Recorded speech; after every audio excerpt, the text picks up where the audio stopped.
Hai semuanya, perkenalkan saya Yoga Juniansa dari jurusan S1 Perbankan Syariah Fakultas Ekonomi dan Bisnis Islam UIN Raden Fatah, Palembang. Baiklah, saya sedikit akan menjelaskan ulasan tentang kebijakan Merdeka Belajar atau Kampus Merdeka. Kampus Merdeka merupakan salah satu kebijakan dari Menteri Pendidikan dan Kebudayaan, Bapak Nadiem Makarim. Salah satu program dari kebijakan Merdeka Belajar atau Kampus Merdeka adalah hak belajar 3 semester di luar program studi. Program tersebut merupakan amanah dari berbagai regulasi atau landasan hukum pendidikan tinggi dalam rangka peningkatan mutu pembelajaran dan lulusan pendidikan tinggi. Kebijakan Merdeka Belajar atau Kampus Merdeka sendiri ini diharapkan dapat menjadi jawaban dan tuntutan tersebut. Kampus Merdeka merupakan wujud pembelajaran dari perguruan tinggi yang otonom, fleksibel, sehingga terciptanya kultur belajar yang inovatif, tidak mengekang, dan sesuai dengan kebutuhan mahasiswa-mahasiswa yang ada. Program utama dari Kampus Merdeka sendiri ini ialah yang pertama adalah kemudahan pembukaan program studi baru. Yang kedua adalah perubahan sistem akreditasi perguruan tinggi. Dan yang ketiga adalah kemudahan perguruan tinggi negeri menjadi PTN berbadan hukum. Dan yang keempat, yang terakhir adalah hak belajar 3 semester di luar program studi. Nah, itulah ada 4 program unggulan dari Kampus Merdeka. Selanjutnya, mahasiswa diberikan kebebasan mengambil SKS di luar program studi. 3 semester yang dimaksud berupa 1 semester kesempatan mengambil mata kuliah di luar program studi dan 2 semester melaksanakan aktivitas pembelajaran di luar perguruan tinggi. Berbagai bentuk kegiatan belajar di luar perguruan tinggi, di antaranya yang pertama adalah melakukan magang atau praktik kerja di industri atau tempat kerja lainnya. Selanjutnya adalah yang kedua, melaksanakan proyek pengabdian kepada masyarakat di desa atau biasa sering disebut dengan KKN. Yang ketiga adalah mengajar di suatu pendidikan. Yang keempat adalah mengikuti pertukaran mahasiswa. Yang kelima adalah melakukan penelitian. Yang keenam adalah melakukan kegiatan kewirausahaan. Yang ketujuh adalah membuat studi atau proyek independen. Dan yang ke-8 adalah mengikuti program kemanusiaan. Semua kegiatan tersebut harus dilaksanakan dengan bimbingan dari dosen yang ada di kampus masing-masing. Konsep kampus merdeka diharapkan dapat memberikan pengalaman kontekstual lapangan yang akan meningkatkan kompetensi mahasiswa secara utuh, siap kerja atau menciptakan lapangan kerja baru. Nah, maksudnya di sini kampus merdeka ini adalah membuat mahasiswa-mahasiswa yang ada di kampus itu tidak terkekang dengan regulasi-regulasi yang ada di kampus. Nah, di sini Bapak Nadiem Makarim sendiri sini memberikan salah satu kebijakan yang mungkin menurut saya sendiri sih ini adalah kebijakan yang sangat pas lah untuk mahasiswa-mahasiswa yang ada agar bisa menyesuaikan dengan kondisi-kondisi yang ada seperti sekarang ini. Baiklah, selanjutnya saya akan menjelaskan sedikit latar belakang kenapa saya bergabung dengan relawan mengajar dari rumah. Sebelumnya kita ketahui volunteer adalah individu yang secara sukarelawan meluangkan waktu, tenaga, hingga dana pribadinya sendiri untuk membantu sesama demi kesejahteraan sosial. Sedangkan sukarelawan sama halnya dengan volunteers. Sukarelawan adalah orang atau sekelompok orang yang menolong, melibatkan komitmen untuk membantu secara spontan individu, keluarga, masyarakat dalam memecahkan permasalahan sosial tanpa mengharapkan keuntungan.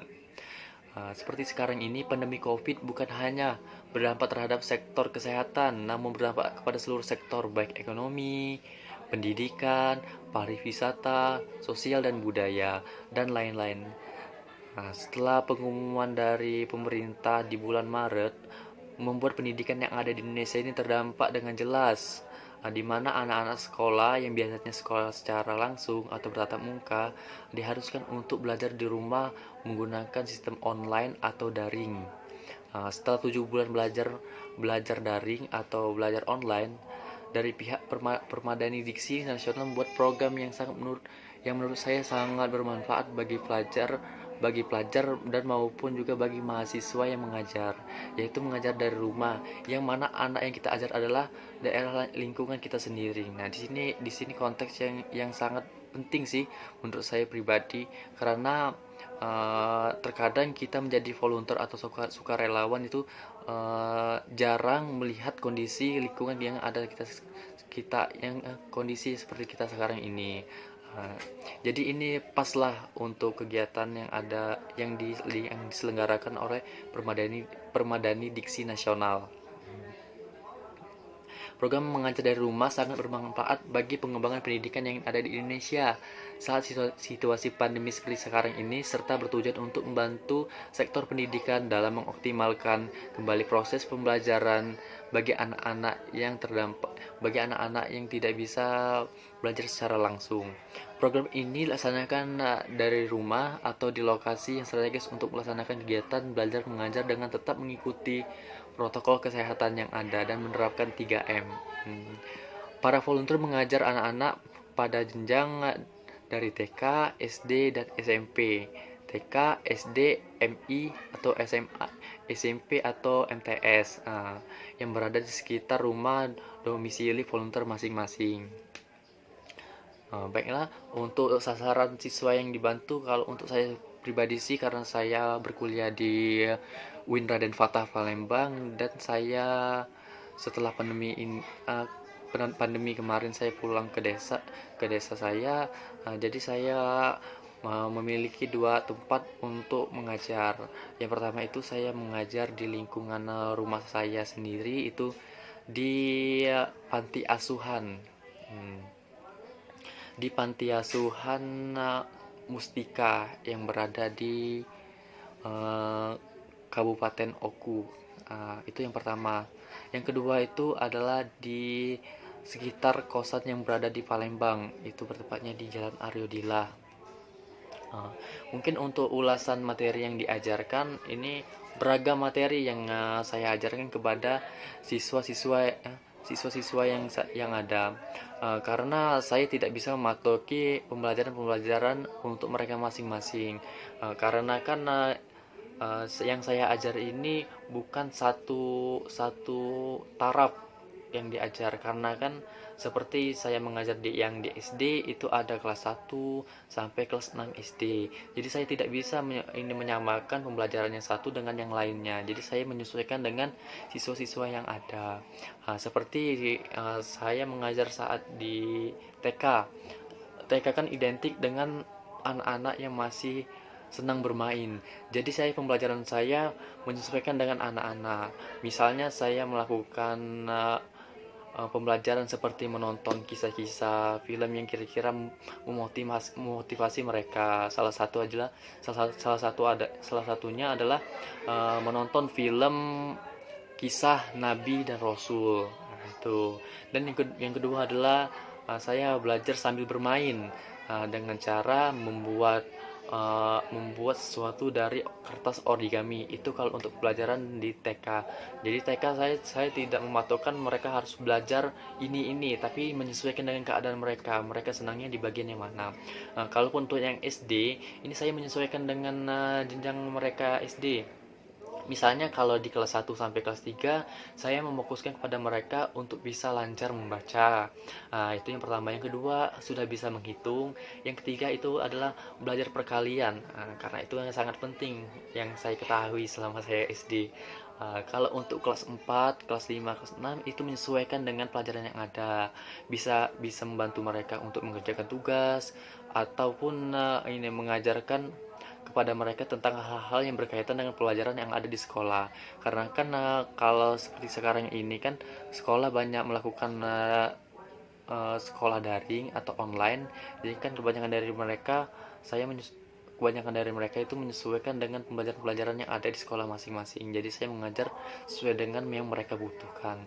Kalau untuk yang SMP sendiri, saya mengajarkan itu kebanyakan IPA, karena berkaitan dengan saya sendiri saat SMA. Saya kan SMA di IPA. Jadi kalau untuk pembelajaran yang akademik, kalau yang pembelajaran berkaitan dengan ibadah, saya mengajarkan kepada mereka tentang tata cara sholat yang benar, baik yang benar, menghafal ayat-ayat pendek atau juz amma, terus belajar mengaji. Itu kalau untuk belajar mengaji saya selingi 1 bulan 2 kali untuk belajar mengaji. Tapi kalau untuk hafalan ayat-ayat pendek itu saya saya saya patokan kepada anak-anak untuk mereka menghafal ayat-ayat satu minggu itu sudah hafal 1 ayat. Itu kalau untuk ulasan materi yang diajarkan. Sebenarnya sih banyak sih materi yang saya ajarkan.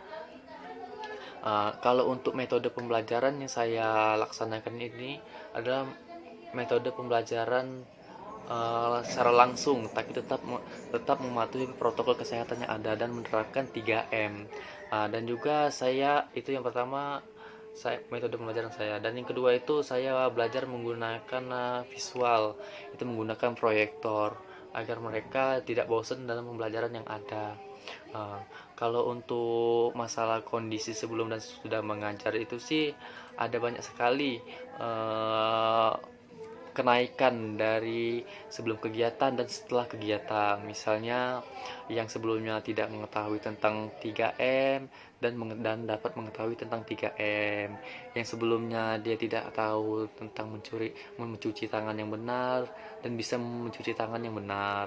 Nah, yang sebelumnya kebanyakan untuk anak-anak SD itu tidak bisa membedakan huruf kapital dan huruf kecil, sudah bisa dapat membedakan huruf kapital dan huruf kecil dan bisa menempatkan huruf-huruf kapital tersebut. Untuk yang belum lancar membaca, alhamdulillah secara lambat laun sudah bisa membaca walaupun masih mengeja.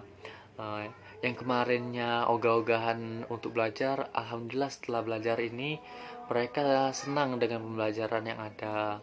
Yang selanjutnya itu tidak yang kemarinnya itu tidak bisa mengaji, secara lambat laun bisa mengaji walaupun hanya masih dalam taraf ikro. Yang kemarin mahasiswanya tidak mau mengerjakan tugas, setelah adanya kegiatan ini mahasiswa menjadi terbantu dengan adanya pembelajaran ini. Mungkin sih harapan saya terhadap kegiatan mengajar ini bukan hanya dilaksanakan saat pandemi sekarang ini, karena kan kebanyakan anak-anak yang membutuhkan uluran bantuan dari volunteer yang ada. Harapan saya kepada Permadani Diksi Nasional, setelah kegiatan ini ada kegiatan lanjutan yang bisa dilakukan secara berkala, bukan hanya secara formalitas di pandemi seperti sekarang ini. Mungkin itu saja penjelasan sedikit dari kegiatan-kegiatan yang ada selama saya mengajar. Terima kasih atas perhatiannya. Lebih kurang saya mohon maaf. Wassalamualaikum warahmatullahi wabarakatuh.